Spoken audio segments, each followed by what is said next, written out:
This is the OTB Television Network, a service of Capital District Off-Track Betting.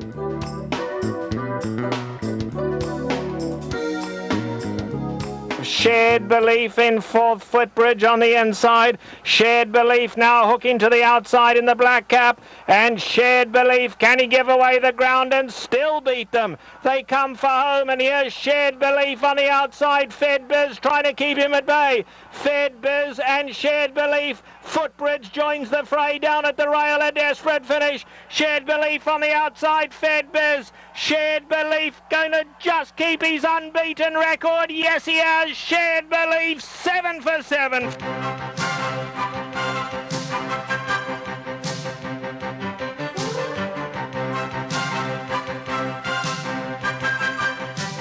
Good morning, everyone, and welcome to Down the Stretch. I'm Mark Cassano. On this morning's show, we will recap a number of important stakes from last weekend and look ahead to a few for later this afternoon with the help of our four special guests. Mr. John Terranova, who's got El Kabeir for the Champagne. Mr. Rick Violette, who's got the New York bred Upstart, also for the Champagne. Mr. Kelly Breen, who will saddle Prioress heroine Stonetastic for the Thoroughbred Club of America at Keeneland. And finally, Mr. Kiaran McLaughlin, who has Adirondack winner Cavorting going in this afternoon's Frazette. So all of that and much, much more if you stay with us for this, our October 4th edition of the program, which is being sponsored by Parting Glass Racing, Saratoga's original racing partnership. Visit them on the web at partingglassracing.com, and by Bloodlines Racing, racing quality horses like stakes winner Invading Humor, and you can visit them on the web at bloodlinesracing.com. Good morning. Welcome to October on this rather rainy Saturday morning here in upstate New York. We have got a wonderful weekend of racing, and we've got four guests coming up for you on this very, very busy show who will likely have an impact on their stakes races later this afternoon. But we begin with a very interesting story, because much of what we're going to be discussing this morning and over the next 3 weeks will have to do with the Breeders' Cup. Due to a recent suspension from the New York State Gaming Commission and Breeders' Cup Limited, Doug O'Neill will not be allowed to enter horses in this year's Breeders' Cup. O'Neill was suspended recently for 45 days by the commission, and he has, among others, pointing for the Breeders' Cup, Golden Sense, the defending Breeders' Cup Dirt Mile winner, and Private Zone, who won last weekend's Vosburg. It will be very interesting to see if these horses, as well as other O'Neill trainees, will be transferred to other trainers to run in the Cup. All right. We've got a couple of stakes races to look at as preps for the Breeders' Cup Classic, beginning with the Awesome Again and the 1-5 favorite, number 4, Shared Belief. Now pay attention to a couple of things here. Pay attention to what Victor Espinoza, aboard number 2, Sky Kingdom, does to Mike Smith and Shared Belief. And also keep in mind that on last week's show, I asked Jerry Hollendorfer, the trainer of Shared Belief, does he want an easy final prep for his gelding, or would he like a hard race? And Jerry said flatly, the easiest race possible. So, for the call of the Awesome Again, here's Trevor Denman.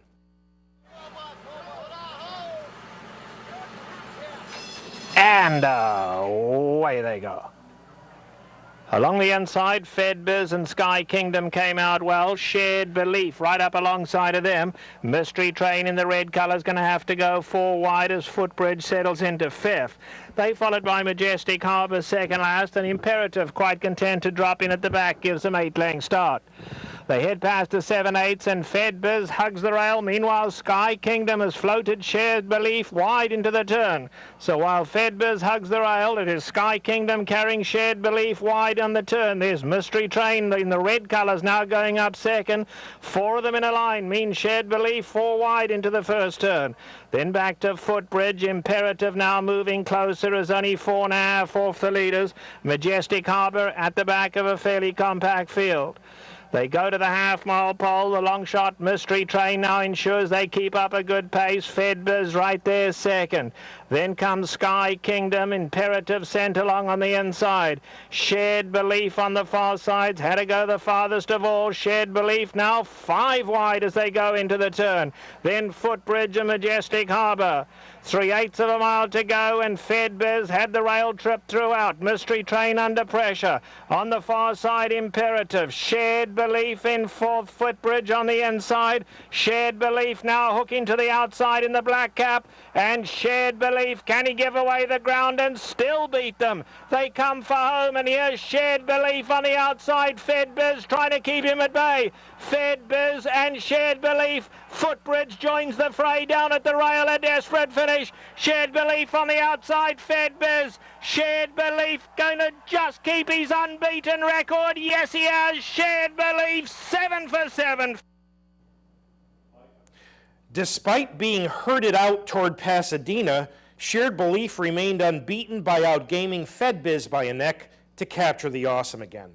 Now, this wasn't much of a field that Shared Belief was facing, so handicappers pondering the Breeders' Cup Classic will have to determine just how much this trip affected Shared Belief.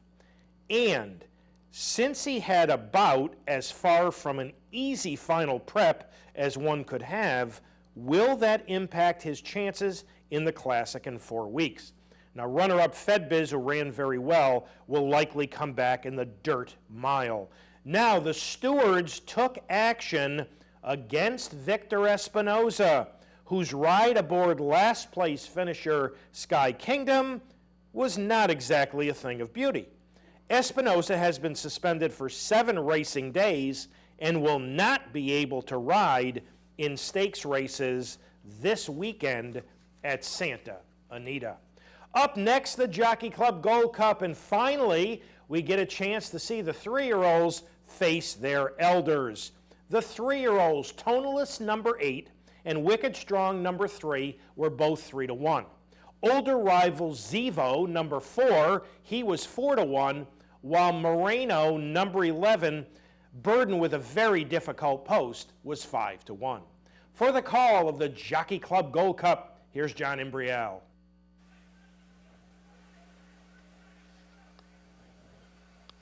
And they're off in the Jockey Club Gold Cup, and there goes Moreno from an outside post position, and Long River is up close, so it's Long River and Moreno, and Big Casanova, the California Invader, is up close to the pace.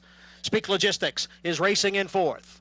And then it's a break of almost 3 lengths. Back to a Micromanage in 5th. To his inside is Wicked Strong in 6th. Then comes Last Gunfighter racing in 7th. 2.5 lengths to Stefanozzi in 8th. Zevo runs in 9th. A break of 3. Back to the Belmont Stakes winner, Tonalist, and stretch running V.E. Day. The opening quarter mile, 23 and 3/5 seconds, and Big Casanova has come away with the lead here. It's Big Casanova, 3/4 of a length over Moreno.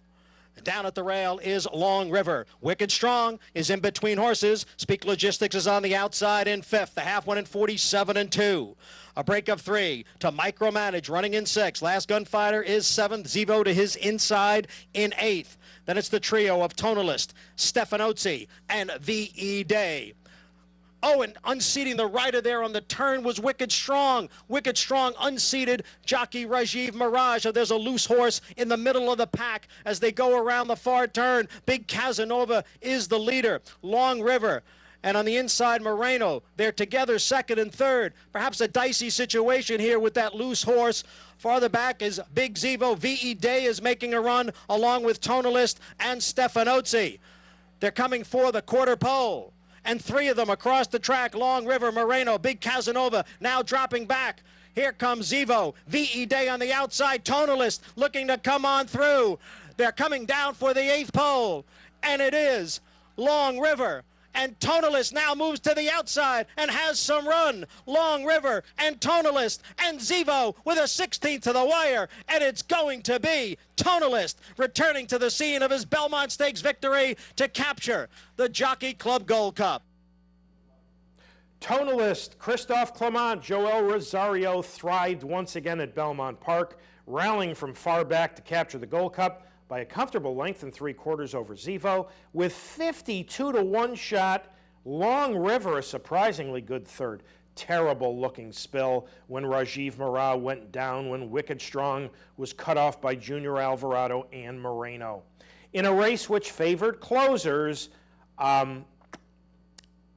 Tonalist came from well off the pace, ran much differently than he did when pace pressing in the Travers. You know, the removal of blinkers and the fact that Rosario didn't have to worry about attending the pace, there was a generous amount of early speed, allowed him to take the Belmont Stakes winner far off the early pace, and he certainly benefited from that tactic. Zevo, who was steadied pretty sharply when Marat fell, put in a solid rally for second.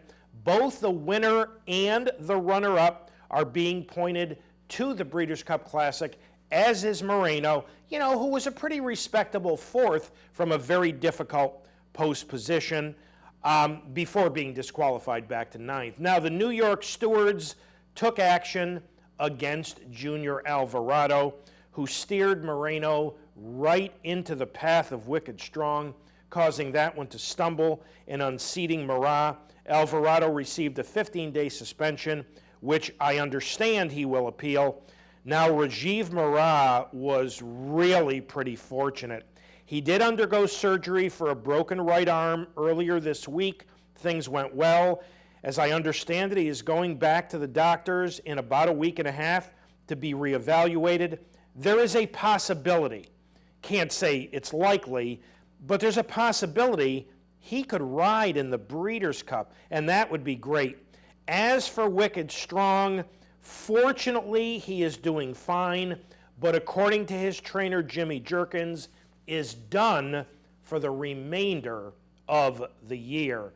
Now, there was a third prep for the Breeders' Cup Classic last Saturday. It was the Homecoming Classic at Churchill Downs, and moving to the front is the eventual winner, Cigar Street, making only his second start in the last, well, about 18 months. Cigar Street sat just off early leader Call Me George, took over, would repel a bid from second choice departing, and would go on to a pretty good-looking length and 3/4 victory for Bill Mott and Sean Bridgemahan. Mott felt that Cigar Street wasn't ready for the Jockey Club, having raced only once, that a second-place finish at Saratoga, you know, in that 18-month period, so he chose this easier spot, and Cigar Street responded with a very solid effort, which has his connections seriously thinking Breeders' Cup. And as an aside, there were no jockey sanctions in the Homecoming Classic. And we are up to our first break on this October 4th edition of the program. When we return, Mr. John Terranova, as we go to the break, the Joe Hirsch Turf Classic. $1.85 to the dollar favorite, the entry of Big Blue Kitten and Real Solution. $1.95 to the dollar second choice, number 5 main sequence. So we'll take a look at the Joe Hirsch to the break. Back with John Terranova right after these messages.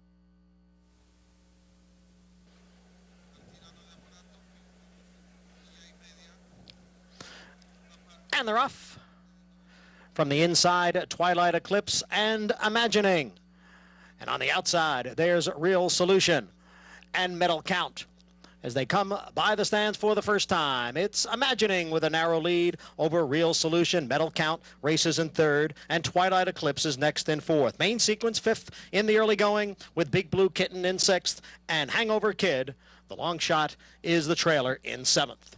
They're moving for the clubhouse turn, and it's Imagining, the leader here, Imagining over Real Solution and a Medal Count. Twilight Eclipse saving ground down on the inside in fourth. Then comes main sequence in fifth, followed by Big Blue Kitten, and Hangover Kid remains the trailer. Imagining leading here by 3/4 of a length over Real Solution. The quarter went in 26-2, the half mile in 50-4. Imagining leads the field onto the backstretch and is in front by almost a length. Real Solution, second by a length. Twilight Eclipse down at the rail. Medal Count on the outside. Those two right together, third and fourth. Main Sequence is fifth, about 5 lengths from pace-setting Imagining. That is Big Blue Kitten in sixth, and Hangover Kid at the back. 3/4 in 1:15-2. They continue up the long Belmont backstretch, and Imagining is holding on to the lead here with Real Solution continuing to track in second. Medal Count on the outside, and then Twilight Eclipse now getting a bit closer. Main Sequence is still in fifth, about 4.5 from the front. Then Big Blue Kitten and Hangover Kid, and they're racing around the far turn. Imagining has been in front right from the start. Real Solution has chased the entire way. Main Sequence is beginning to pick it up and is splitting horses and is coming on into third now. Twilight Eclipse down at the rail. Then Medal Count, Big Blue Kitten, and Hangover Kid, and the field is at the top of the stretch. Imagining, Real Solution. Here's Main Sequence on the outside, and Twilight Eclipse looking for racing room down towards the rail. Imagining, Twilight Eclipse now coming on through, and Main Sequence is there. Big Blue Kitten on the far outside. It's Main Sequence and Twilight Eclipse. Those two down to the wire in a thrilling finish that goes to Main Sequence. He's won 3 straight Grade 1 stakes since coming to the U.S., and he's done them all in photo finishes. Main Sequence defeats Twilight Eclipse.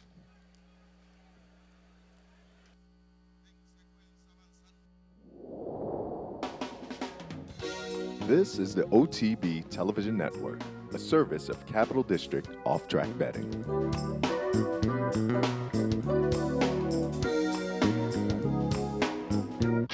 Looking for a racing partnership with proven success? Bloodlines Racing is for you. Using genetic profiling, Bloodlines horses are bred from some of the most successful thoroughbreds in the world. Horses like Distorted Beauty and Invading Humor have won 6 of their last 7 races over the summer, and together have delivered to our partners more than $366,000 in earnings. For our latest offerings and opportunities, visit us at bloodlinesracing.com. Bloodlines Racing, racing quality.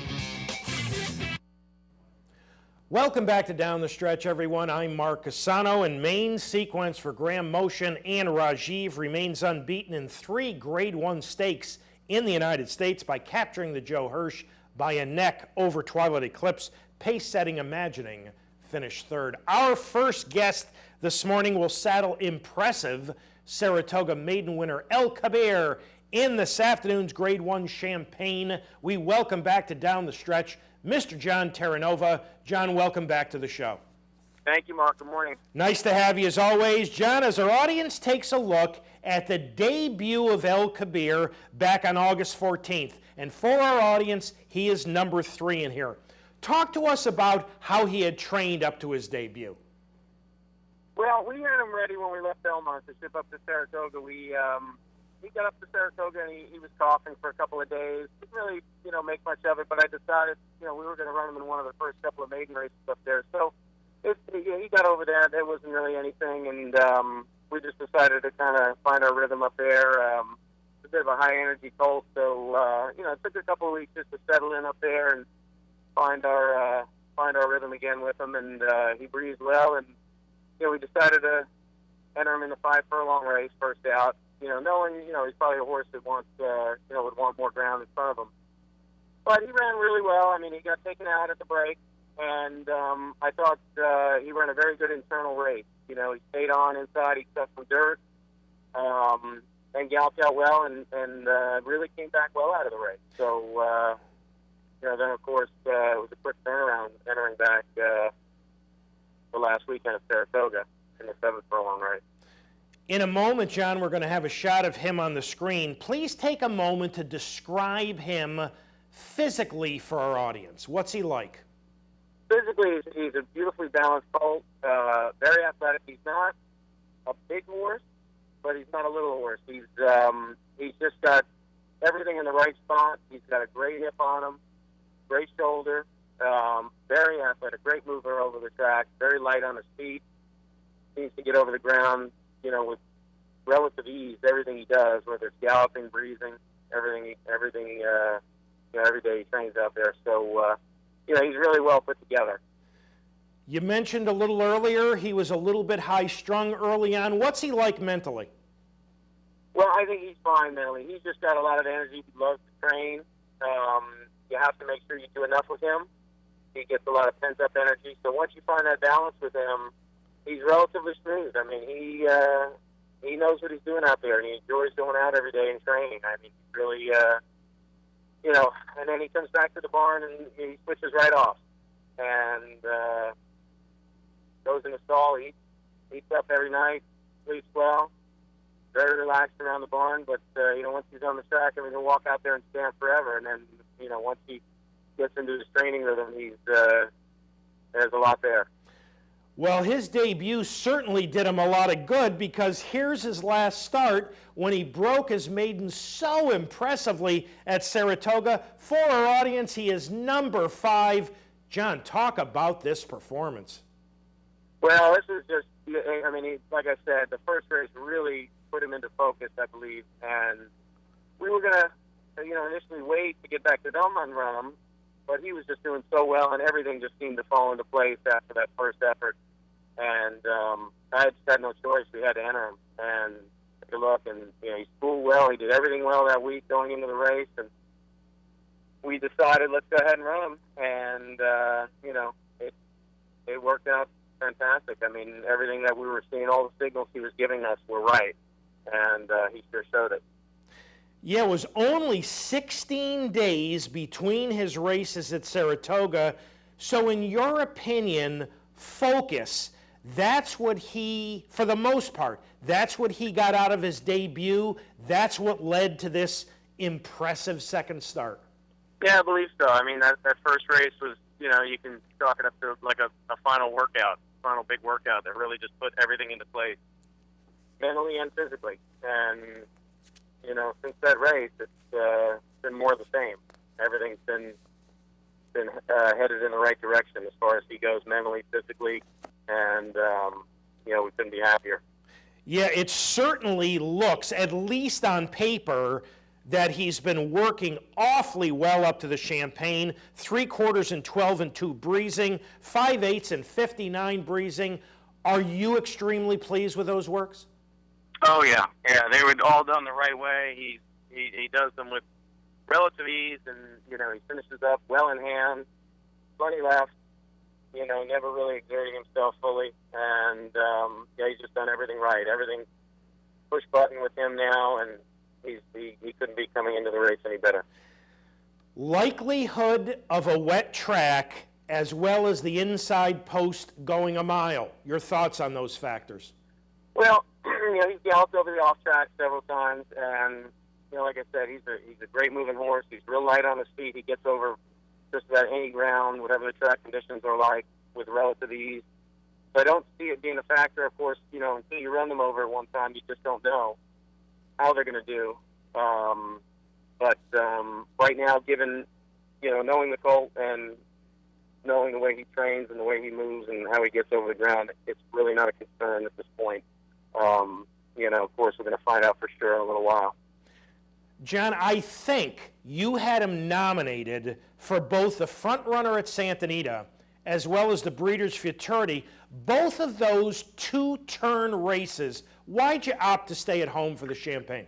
Well, we just left our options open just in case of anything, and if things changed, and we decided we wanted to go into a different route with him. But all intentions from the beginning were focusing on the Champagne and this weekend. What's he got to show you later this afternoon in order to earn himself a bid in the Breeders' Cup Juvenile? Well, I'd expect he'd have to run obviously a big race and show he really, at this point in time, belongs with some of the better 2-year-olds right now and running, making the trip out west, of course. But that would be basically it. He'd have to show a big performance today, I would imagine.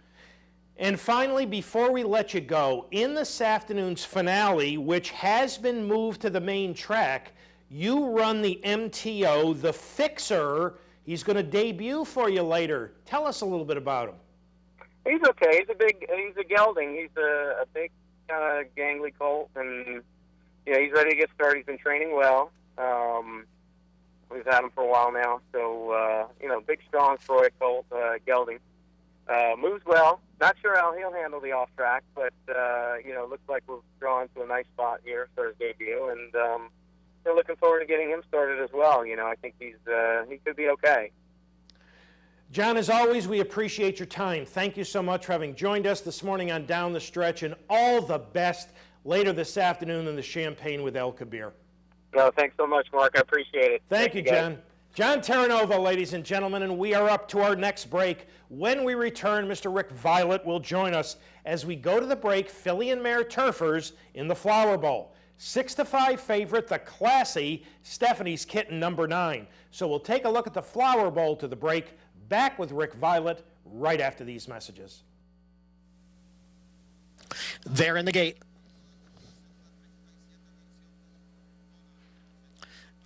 And they're off. And Viva Raffaella goes out for the lead with Starstruck. Alterite came away racing in third. Stephanie's Kitten is fourth. Abaco down on the inside. And then comes What's the Chances, who's racing in sixth. Strathnaver is seventh. And Tannery, the early trailer, in eighth, as the field moves into the clubhouse turn. Viva Raffaella on top here after an opening quarter mile that was run in 24-3. Viva Raffaella tracked here by Starstruck in second. Then it's Alterite racing in third. And on the outside is the favorite, Stephanie's Kitten, in fourth. Now they've reached the backstretch. Viva Raffaella with the lead here by a little more than a length. And long shot Starstruck is giving chase in second. Alterite is next in third. Then Stephanie's Kitten in fourth, followed by Abaco in fifth. Farther back, it's What's the Chances in sixth. Then Strathnaver, and Tannery continues to trail. Positions unchanged after a half in 50 1/5 seconds. Viva Raffaella still in front here. Viva Raffaella by a length and a half. Starstruck, Alterite, their heads apart, second and third. Abaco and Stephanie's Kitten races a team fourth and fifth as they make the move around the far turn. And the pace begins to quicken now, 3/4 in 1, 14-3. But Viva Raffaella is still the leader. Viva Raffaella by a little more than a length.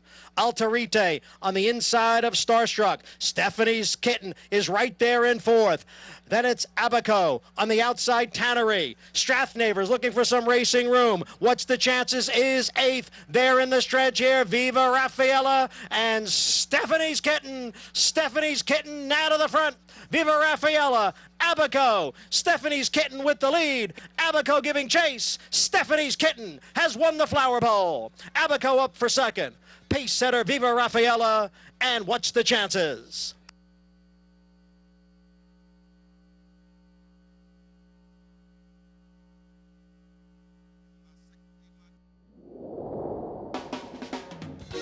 This is the OTB Television Network, a service of Capital District Off-Track Betting.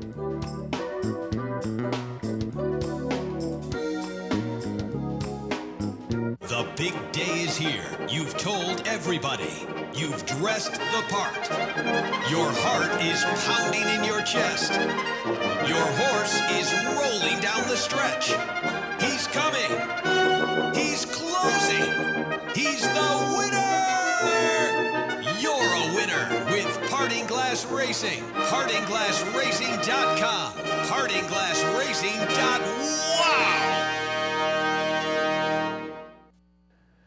Welcome back to Down the Stretch, everyone. I'm Mark Asano. My thanks to John Terranova once again for having joined us. And Stephanie's Kitten was able to get some early position, went on to win the Flower Bowl by a length and a quarter over Abaco and Viva Raffaella for Chad Brown and Johnny V.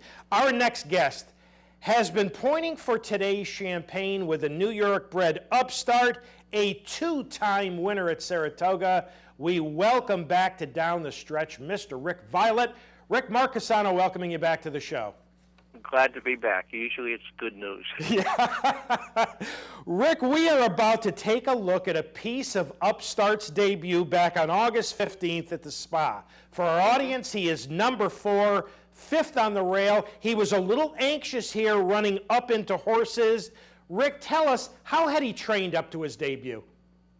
You know, he trained very well without being a real show-off. It wasn't like, you know, he was breezing in 46 and change and 58. He did what he was asked to do. We'd scold him, get dirt in his face, and split horses, and he did that exceptionally well. But you knew he had a lot of quality, but he did not break any stopwatches. And in this day and age, usually in baby races, speed tends to dominate, but that hasn't been the case with Upstart. No, you know, if you watch Jose both races, he had a handful of horse behind the speed. If we wanted to be really involved, I think we could with just a little chirp and dropping his head. But you know, usually speed gangs up on you somewhere down the road, and you're fortunate if you're loose on the lead, you can control the race, but usually you have company, and it can be, you know, a 30-to-1 shot, it can be a 1-to-9 shot. So a lot of times that first place leaving the gate can be occupied, and we try to school them so that we're not one-dimensional. It's worked with him. Rick, take a moment to describe him for our audience from a physical standpoint. What's he like, and also what's he like mentally? Well, he's a tall, leggy horse. You can see that, you know, he needs some room to develop, and he has the room to develop it into a decent 3-year-old. He needs to fill out. He's a pretty tall horse. He's probably 16-2 at this stage. And he's a very inquisitive horse. He notices everything, whether it's in the stall, in the van, on the racetrack. Not needing blinkers, but he's very, very keen on his surroundings and what's happening around him. So he's all man, you know, in the barn. He'll bite your arm, or he's not much of a kicker, but he's a good boy. I mean, you just don't mess with him a whole lot, and you'll be fine. His last start was the funny side, and for our audience, here it is. He is number 2. Rick, you wheeled him back. I have to tell you, this really surprised me. In just 9 days off his maiden win. Why the quick turnaround? Well, you know, trying to acknowledge he had a future, and I thought it was the best way to get to the Champagne, and if you're right in the Champagne, maybe get to the Breeders' Cup. Not that it has to be that way, but I didn't want to just arbitrarily take it out of the mix, and thought that running him back in 9 days against New York breds, and it's not a real knock. The favorite in the race, the Bustin' Stones horse, is a really nice sprinter, and Todd also had a horse in there that was highly touted, and they liked a lot. But I did think that the funny side would be not be quite as deep as waiting a week later for the Champagne. I'm not sorry for the hopeful. And so I thought I was trying to get our cake and needed to get a second race into him before the Champagne, but not have to have him run his eyeballs out to do it. And we got the race in, but he'd have to run his eyeballs out. But at least we had an extra week to get to today's race. 2 visually impressive victories versus state breds. What gives you the confidence that he can step up and run against the Champagne field? And we talked off camera briefly, this is a good, solid Champagne field. It is, like we said before we came on air, you know, when the only graded stake winner in the field is the 6-to-1 morning line, I think it tells you what people think of the futures of the rest of these horses. You know, if you believe in numbers, the buyer number, you ran a 95 in the funny side. Sheet numbers, you ran a 10, Rag is a number 10 first time out, and he halved it, and a 5 9 days later, and he's probably supposed to go the other way. So that, you know, and they've been some of the faster efforts across the country, regardless of where the horse is bred. And in the funny side, he did something that I think only really good horses do. He was off the bridle for 3/8 of a mile. We had a lot to do with a loose on the lead, really high-quality sprinter. And I was prepared to be, I'm going to be a good second. I'm going to be a good second a couple of times up the lane. And even really quality horses, when they're chasing that long and off the bridle, they're not just towing the rider into a spot. They tend to blow up. They just kind of get, after a quarter of a mile of it, they kind of go, okay, enough's enough next time, and they kind of grind the rest of the way home. And Upstart didn't do that. He was relentless, and he stayed straight as a die, and he really never faltered and galloped out great. So I just thought that was a kind of a subtle underlining of what we hope is real high quality. And finally, before we let you go, your thoughts on the likelihood of a wet track this afternoon? Well, the farm manager told me he used to play in the mud and loved it, so I hope he's right. Pedigree, he's top and bottom. It seems to indicate that he's got a shot to handle it. You never know until you actually run on it. Everybody's going to run on it, and we'll kind of find that out tonight. Rick, as always, thank you for your time. Thanks so much for having joined us this morning on Down the Stretch, and all the best with Upstart later this afternoon in the Champaign. Thanks, Mark. Appreciate it. Have a great day. You too. Rick Violette, ladies and gentlemen, and we are up to our next break. When we return, Mr. Kelly Breen will join us as we go to the break, the Zenyatta, and the overwhelming 2-5 favorite, number 4, Beholder. Keep in mind, this was her first race since being injured in the June 7th Ogden Phipps, and she had missed a week of training because she had incurred another minor injury. So keep that in mind as we take a look at the Zenyatta to the break. Back with Kelly Breen right after these messages.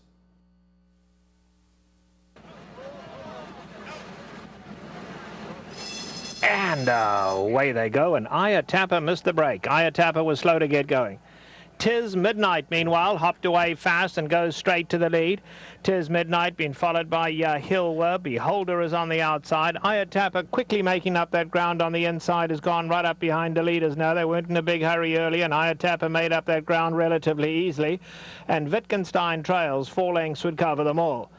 Past the three-quarter pole they go, and 'Tis Midnight and Victor Espinosa are at a sensible pace. He is pricked, lead them 3 parts of a length. Hilwer is right there second. Beholder is on the far side in third. Looks like going to have to go 3 wide the whole way, though. Beholder's now running up to make it 3 in a line as they pass the 5/8.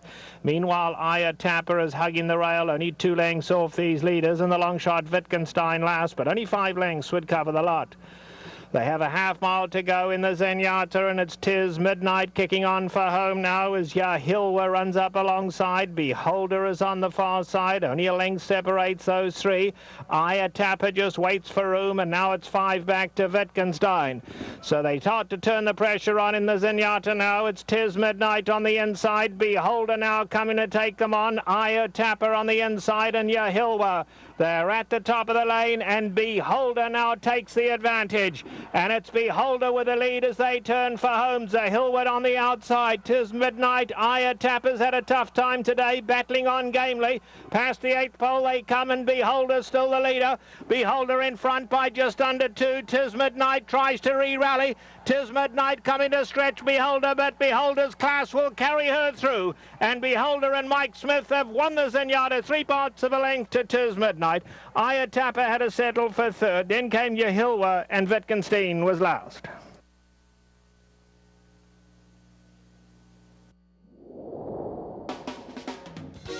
This is the OTB Television Network, a service of Capital District Off-Track Betting.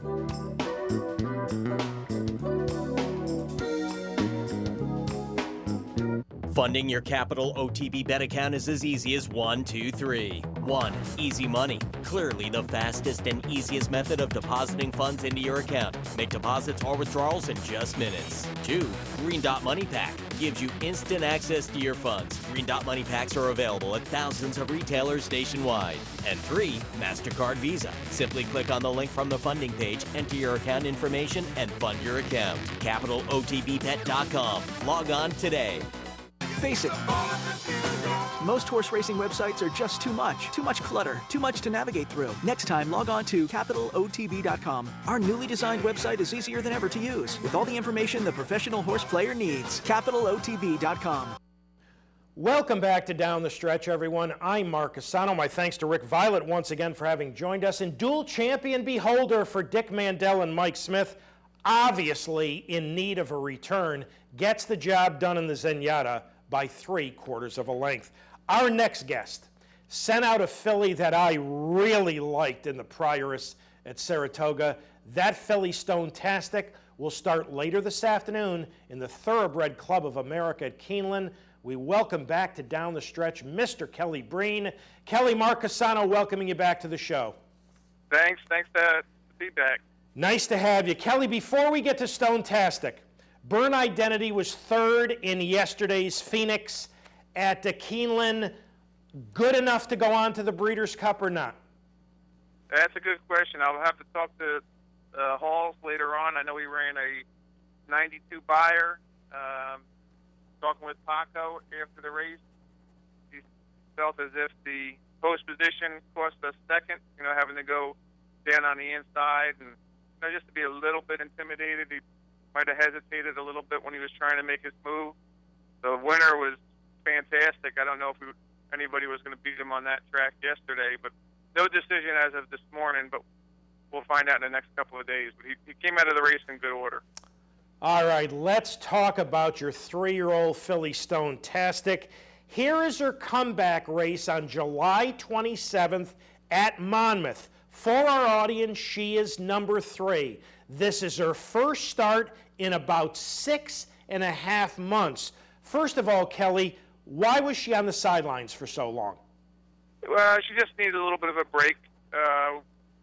We had high hopes for her, and down in Florida, whether it was the heat or just that she wasn't firing, if it was trying her on the grass.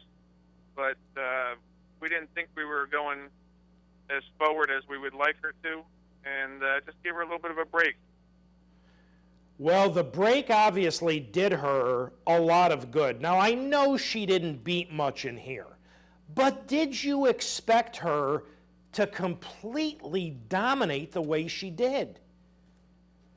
She was training good, but I don't think anybody could think that you're going to go into a grade 2 and win the way that she did. So it was impressive to me, impressive to watch, and I'm happy that she's in my barn. Well, Paco Lopez rode her for the first time this afternoon in the allowance at Monmouth. What did he have to say to you after this race? But he has been breezing her down in Florida off and on. I've been riding him for the last couple of years, and just by coincidence, he might have breezed her even last year. And if maybe Joe Bravo, who had been riding most of my horses, couldn't make it for a workout. So he knew this filly from a year ago, and he knew that she was fast. And, the first time that he rode her, he says, I didn't really ask her too much, and I wanted to save something. I said, you won by 6, that was plenty. Last time out, he was just, ecstatic when he came back. He says that she did it easy. Kelly, take a moment. Describe her for our audience from a physical standpoint, what she looked like, and how is she mentally? She's a barn favorite because she has a lot of attitude. Her bark is bigger than her bite. Whenever anybody walks past her, she pins her ears back, and she acts like she's a little nasty, but she's kind of gentle. She's nice to be around. Like to say her bark is bigger than her bite. She acts like she's not anybody's friend, and then you go to pet her, and she's a puppy doll. She's just really, really neat to be around. At Monmouth Park, she's next to the feed room, and she gets a little bit of extra rations just because she smoozes up to everybody that's there. She is a barn favorite. Well, Saratoga's Prioress was her last start, and here it is for our audience. She is number 2 in here. She was facing much, much better. She was drawn inside of the other speed, but none of that mattered. She dominated once again. Kelly, talk about this performance, if you would. It reminded me of all 3 of her sprints. She cruises at a high rate of speed for the first half a mile, and she still has another kick. And in each of her races going 6 furlongs, her first race was 5.5. she seems to explode in the stretch, and that's what you really need. Now, she is fast early, but it's not like she opens up by 10 and holds on. She sits, and then when you get to the stretch, she's got a nice acceleration. That's probably her turn of foot is remarkable.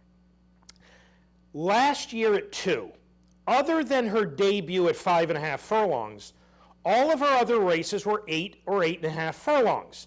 So far this year, you've raced her at 3/4 every time. Why is that? That was one of our thoughts when she wasn't running up what we thought that she could be down at Gulfstream and even at Churchill the time before Gulfstream, that she's fast. We knew she's fast. She works fast, and we were really trying to harness her speed. And when we were first bringing her back this year, we tried to come up with a game plan and said, let's keep her under a mile. And, or at least to say maybe a one-turn mile at Belmont.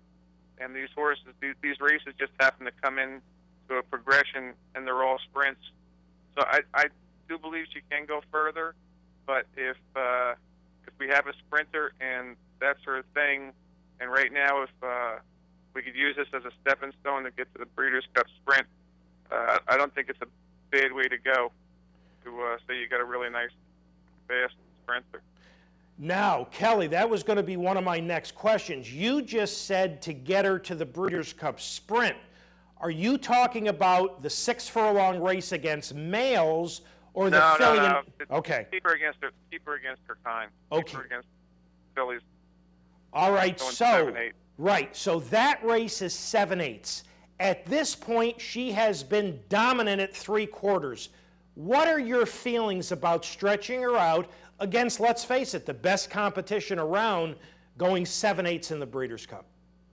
We're just trying to get one step at a time. I know she ran a big race last time, and if she wasn't this sharp, we weren't going to run in this race. We were going to go right to the Breeders' Cup. But she's came back out of that race like a trooper, and we figured that the timing is right, run here, and have enough time to run back in the Breeders' Cup. In this afternoon's Thoroughbred Club of America, it's kind of interesting. There's a couple of one-dimensional speed horses drawn inside of you. Lee Court and R. Free Roll, the latter who won the Honorable Miss at Saratoga. Well, Lee Court is more of a speed horse, mostly going long. I mean, it has some speed last year. I mean, only has one race so far this year. I'm kind of thinking that the horse I really have to worry about for speed is Our Free Roll. But we were outside of both of them, and if we ever had an opportunity, the horse outside of us, Southern Honey, is no slouch there. So it's all up to Paco. I can't speak for him. However the break goes, and he's going to be on the horse, and I leave it up to him. The big question for handicappers, does Stonetastic have to have the lead in order to show her best? We'll find out in about 5 hours. What's your feeling? I mean, she made the lead in both of those races we just looked at, but she looked so comfortable and appeared to be moving so easily. How do you feel about her sitting just off other horses? It all depends on how fast they go. You know, I think it's a rider's race, and hopefully Paco rides her right. Well, Kelly, we appreciate your time. Thank you so much for having joined us this morning on Down the Stretch, and all the best with Stonetastic later this afternoon in the Thoroughbred Club of America, as well as Cayman Croc here in New York in the Frizette, and we'll look forward to her running big this afternoon. All right, thank you very much. Thank you. Kelly Breen, ladies and gentlemen, and we are up to our final break. When we return, Mr. Kiaran McLaughlin, as we go to the break, Santa Anita's front runner for 2-year-olds, the 1-2 favorite, number 7 American Pharaoh, the winner of the Del Mar Futurity. So we'll take a look at the front runner to the break. Back with Kiaran right after these messages. They're all set. and away they go. Lord Nelson hops out quickly, but so does American Pharaoh, and American Pharaoh will get the lead. On the outside, Skyway, the grey Calculator's hooked a little wide into the turn as Sky Preacher now settles in fifth. Daddy DT has been floated wide into the turn, gives them 4-length start. In behind those two, we have Conquest Panthera. Alongside of that comes Texas Red. There's only 6 lengths covering the lot. Past the three-quarter pole they go now, and American Pharaoh has the lead. Ryder's taken a tight hold, though, tries to slow them down. On the outside of that, we have Skyway keeping the pressure on second. The grey is Calculator. Racing inside of that comes Lord Nelson. Only 2 lengths separates the first 4. Then we come back to Sky Preacher. Daddy DT's in 6, gives them 4.5 length start. Texas Red is second last, and Conquest Panthera trails 6 lengths off the lead. They run into the far turn, and American Pharaoh now. American Pharaoh still leads them almost a length. Skyway second, Calculator on the far side, then it's Lord Nelson. Behind that, Daddy DT and Sky Preacher. Texas Red is still second last, and Conquest Panthera has 7 lengths to make up. A quarter of a mile to go, and it's still American Pharaoh, the leader. Gets the rein, shake it at him now, and he goes for home. American Pharaoh sticks his neck out gamely. He's still got running him. He's kicking on. It's the great Calculator stretching him, but American Pharaoh is strong on the lead. Calculator's all heart chasing him, but American Pharaoh is all class. Scintillating performance from American Pharaoh in the front runner stakes. American Pharaoh and Victor Espinosa could not have been more impressive. Calculator second, then came Texas Red and Lord Nelson.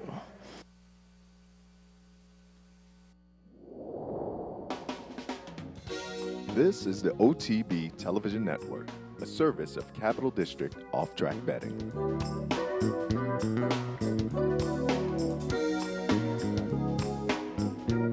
Looking for a racing partnership with proven success? Bloodlines Racing is for you. Using genetic profiling, Bloodlines horses are bred from some of the most successful thoroughbreds in the world. Horses like Distorted Beauty and Invading Humor have won 6 of their last 7 races over the summer, and together have delivered to our partners more than $366,000 in earnings. For our latest offerings and opportunities, visit us at bloodlinesracing.com. Bloodlines Racing. Racing quality. Missed one of our TV shows? No worries. Now you can catch all your favorite programs online. Simply log on to capitalotv.com and click on the YouTube link at the bottom of the homepage. And look for our new podcast coming soon. capitalotv.com. Log on today. Welcome back to Down the Stretch, everyone. I'm Mark Asano. My thanks to Kelly Breen once again for having joined us. An American Pharaoh for Bob Baffert and Victor Espinosa basically dominates. The front runner winning by 3 1/4 over Calculator. Our final guest this morning won last Sunday's Pilgrim for 2-year-old turfers with Imperia. Today he'll try to win the Frazette with his good-looking 2-year-old filly Cavorting. We welcome back to Down the Stretch Mr. Kiaran McLaughlin. Kiaran, Mark Asano welcoming you back to the show. Thanks for having me. Nice to have you as always. We are about to take a look at a piece of Cavorting's debut. For our audience, as we pick it up, she will be in front. Kiaran, in her early training leading up to her debut, did she appear to be a nice one? Yes, Ian Brannon sent her up from Stone Street Training Center in Ocala, and he told us all that she was very talented, and he was correct. And she only was here 7 weeks before we ran her in the race you're watching now. And obviously scratched down to 4-horse field, but she was very impressive, winning by 11 lengths, and has done everything right since then. Kiaran, when a horse dominates like this against overmatched rivals, I mean, how much did she get out of this race? Well, we don't win that often first time out. I feel like often our horses need a run. So she got plenty out of it. She was plenty fit when she came in. But she got enough out of it, we felt like, and the gate and broke sharp and everything went well. So leading up to our second race, we drew outside in the Adirondack, and he rode her perfectly out her ad sitting outside, and she made a big sweeping move around the turn, and she's very nice, Billy. Well, here is that Adirondack, and for our audience, she is number 5 in here. Now, the maiden field she beat might have been a bit questionable, but certainly not the Adirondack field. You had to be very pleased with this effort. Yes, I mean, the nice thing was we drew outside, and I was able to be patient and sit back, and then made a huge move around the turn and passed a very good filly of Todd's, who ends up winning a Grade 1 in California last week, also by Bernardini. So it was a great effort, and we've always planned to run here and skip the race at Saratoga and run in this race because of the time. The Spinaway was a little quick back for us. So we're right on schedule to run today. How has she done since this victory in the Adirondack? How's she been working up to this afternoon's Frisette? Well, she works every day, but we don't clock her every day. She's quite aggressive in the morning, and therefore we skip the one work, but she works great, and she gallops very strong, so she doesn't require a lot of registered work. But she has worked the last 2 weeks very well. Let's get your feelings about A, the likelihood of a wet track, and B, her breaking from the inside post this afternoon going a mile. Well, for sure it's going to be wet. It's pouring down rain here now, and it doesn't look like any let up, so it's going to be wet. The one hole's not ideal, and the wet track's not ideal, but we have to deal with it, and she's a very nice filly, and we think she'll handle the wet fine, but she's down inside and might have to take it in her face, which we don't know. She might climb a little bit the first time. She has to take mud in her face, and obviously it moves up Condo Commando of Lady Rodriguez's, who won by 13 lengths last time in the slot and winning the Spinaway. So, and Todd's filly's nice, feathered. She hasn't run in the slot, but it's a negative maybe for us, and it might be a positive. Maybe we love it and win all the same. Today at Keeneland, you run Sayad in the Shadwell Turf Mile against Wise Dan and Seek again. Fortunately, you drew the rail there. Kiaran, he needs a real good trip to beat the upper echelon, doesn't he? Yes, he needs a real good trip, and maybe the top two to have a headache today, or just not on their game, because Wise Dan's a superstar, and both of them are tough. And the difference today is we carry equal weight. Last time we got 10 pounds from Wise Dan, so it's everything looks to be in Wise Dan's favor or Seek again, but we do like it soft, and it has rained there all day yesterday, so we should like the soft, but so does Wise Dan. So, we obviously are owned by Shadwell, and it's called the Shadwell Mile, so we've always been pointing that way, and maybe we get lucky. Before we let you go, last Sunday you won the Pilgrim with the then maiden Imperia. As we pick it up for our audience, he is number 4, currently in 6th. I thought this was an awfully nice performance. What did you think? Yeah, we were very pleased with this race. Obviously, his first race was impressive. He just missed by a neck and closed a lot of ground. We were feeling bad for Rajiv Mirage, who obviously was named on him, and he was hurt the day before in the Jockey Gold Cup. So we got an excellent fill-in jockey in Javier Castellano, and he rode him great, and he ran excellent to win. He closed ground. Chad Brown's favorite had a little bit of trouble maybe in the race, but we had a great race, and we're going on to the Breeders' Cup. Kiaran, this was second time out and first time Lasix, which, those are huge statistics in your favor. Do you feel there's still room for immediate improvement for Imperia? Not really. Hopefully we just keep them the same. I don't feel like we need to improve anymore to fit in well at the Breeders' Cup. We just don't want to regress. So hopefully he stays the same and trains well through the Breeders' Cup and has a great trip again. I think we'll be right there. Kiaran, as always, thank you for your time. Thanks so much for having joined us this morning on Down the Stretch. All the best with Cavorting and Sayad later on, and we'll look forward to speaking with you again very soon. Thank you very much, Mark. Thank you, Kiaran. Kiaran McLaughlin, ladies and gentlemen. All right, time to wrap things up. Time to thank all the folks who helped get this week's show on the air here at the studios at the Clubhouse Racebook in Albany. Our associate producer, Julie Hoxie, as well as Dan Hayes.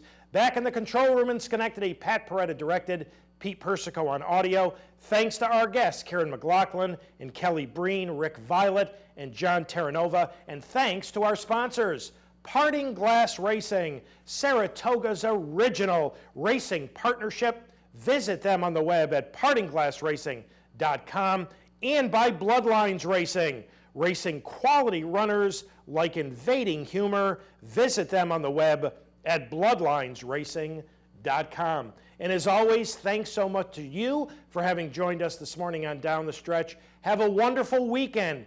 Enjoy all of the outstanding racing action here at Capitol, not only from coast to coast, but internationally tomorrow with Arc de Triomphe Day. Have a terrific upcoming week. And from all of us here at Down the Stretch, we'll see you next week.